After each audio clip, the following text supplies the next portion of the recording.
guys, welcome back to my channel. So the video for this week is a little bit late. I had promised that we would do our postings on a Sunday evening, but because of my lateness, I am gonna do 2 extra videos for this week. So today I'm going to take you through making the good old traditional Jamaican sorrel.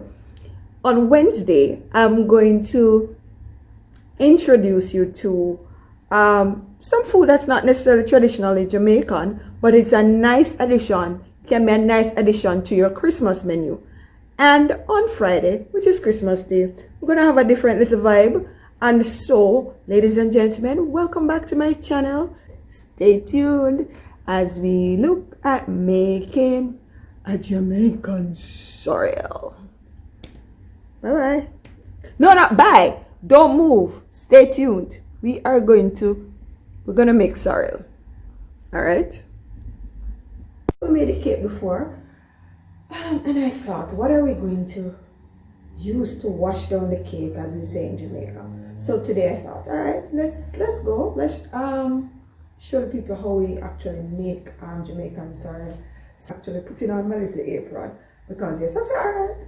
So we're going on YouTube, so let's just wear the apron. So people, we don't usually wear, I don't always wear apron in the kitchen. This is just for optics. But anyway, with my M and all.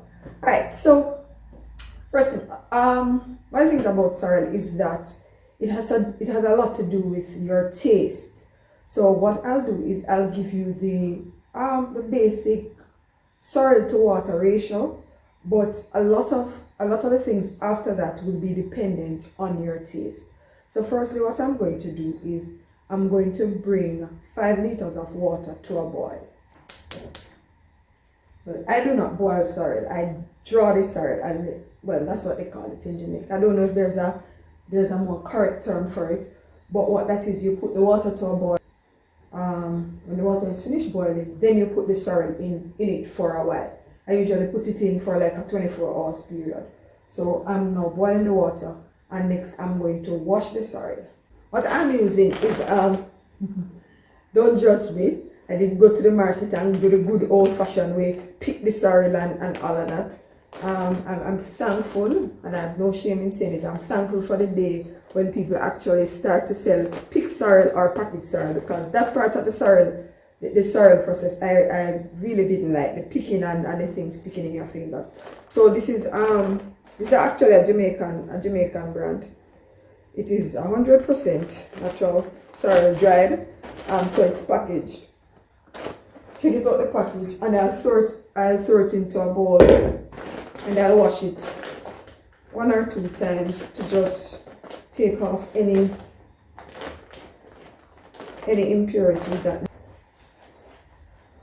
This process 5 liters of water, and this is 8 ounces or 227 grams of sorrel. Right, so that's the amount of sorrel that I'm going to put into this water. Pour off the water. The sorrel is cleansed, so I'll just let it sit and wait for the water to boil. Things that I put in the sorrel when it is this drawn in the boiling water is I put in cloves, and I also put in pimento. Now you have to be careful with the cloves because the cloves are very strong. About half a teaspoon of cloves. And then pimento, now you can put a bit more pimento in it because the pimento is strong, but it's not that strong. So I put like probably a teaspoon of pimento. The else that goes into the sorrel is ginger. I usually put in the ginger afterwards. So I blend the ginger and put it in after everything, after the sorrel is drawn and strained and everything. Some people actually put the ginger to marinate with the sorrel while it is drawing, or right. So some people do that, but I usually put in the ginger afterwards. See, this is ginger. Again, the ginger is up to you. How much of a zing do you want in it? Some people like it very gingery, some people don't. These things, the ginger and so on, if you realize that it is too ginger, you can always add a little water.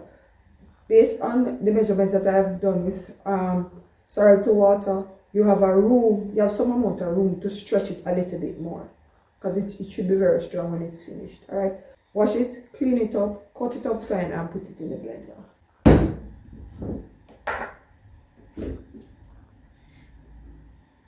So I just put enough water to cover the ginger so I can blend it.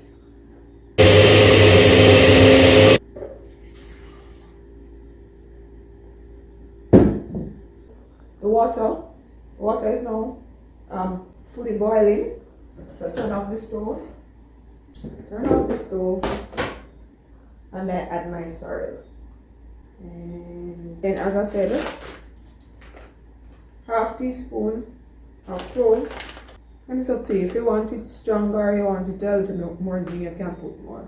A teaspoon of pimento. The way I do it, I don't have an exact science to it or an exact measurement. So it's a lot about, for me, it's a lot about tasting and gauging according to my taste. So you can gauge it according to your taste. The main thing is to get the sorrel to water ratio correct, because you don't want your sorrel to be too watery. Just stir this up, just make sure that I cover the pot and I let it sit for about 24 hours. 24 hours and more. So I won't do anything to this mixture until tomorrow. I already had a bottle of sorrel that I had done in the fridge. I had just drawn it and put it in the fridge. I didn't sweeten it. No. So I'm going to just add some of this ginger to this sorrel, and then I'm going to show you how to sweeten it.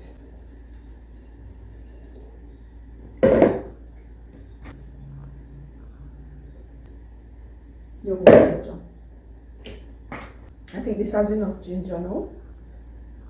The next thing that we're going to do now is to sweeten the sorrel.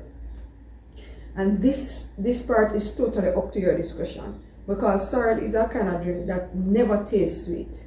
You could be putting sugar in there from now till next year.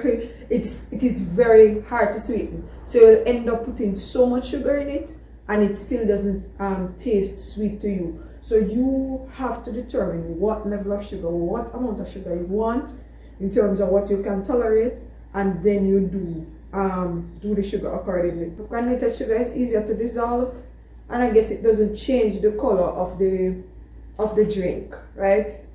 So I usually use granulated sugar. So this is 1 kilo of granulated sugar, and I am going to use half pack of this, right? So as I said, the sweetening is totally up to you. I make it into a simple syrup. So basically what you do is to just dissolve the granulated sugar in water so that you will get the consistency that you desire so much quicker. So you pour the sugar, desired amount of sugar, and then you add water to it, and just enough water to dissolve it. Doing a virgin sorrel when compared to an alcoholic sorrel, you chances are put less sugar in the alcoholic sorrel, because for example, if you're using white rum, you know white rum is sugar, right? Sugar based. So the sugar content is going to be really high if you would use the same amount of sugar that you use in the virgin sorrel. That's why I prefer granulated sugar, because if you were doing brown sugar, it would not have dissolved so quickly. Alright, so you add this to your sorrel. As I said, alright, so this is your virgin sorrel. If you are catering for persons who actually take alcohol, what you can do is you can add Ray and Nephew rum to it, white rum, and you can add a little bit of red wine. So you can put both red wine and rum. For some persons, rum is probably a little bit too strong for them, so you can mix it.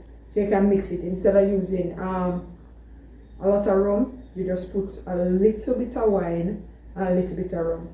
Or some persons will tolerate the straight white rum, so you can use it for those persons who actually take rum in their sorrel, right? So once you've done that, cheers. Tastes like you could take some more sugar, but I am not going to be fooled by the sorrel, because I have to watch my sugar intake, so I'm not going to put any more sugar in it. So guys, I hope you enjoyed this video. Cheers. Remember to subscribe, to comment. Do comment, because I'd like to know what you think about my videos, share and like. And a wonderful Christmas to you and your family. Silver bells, sweet silver bells, all seem to say, throw cares away. Christmas is here, bringing good cheer to young and old me.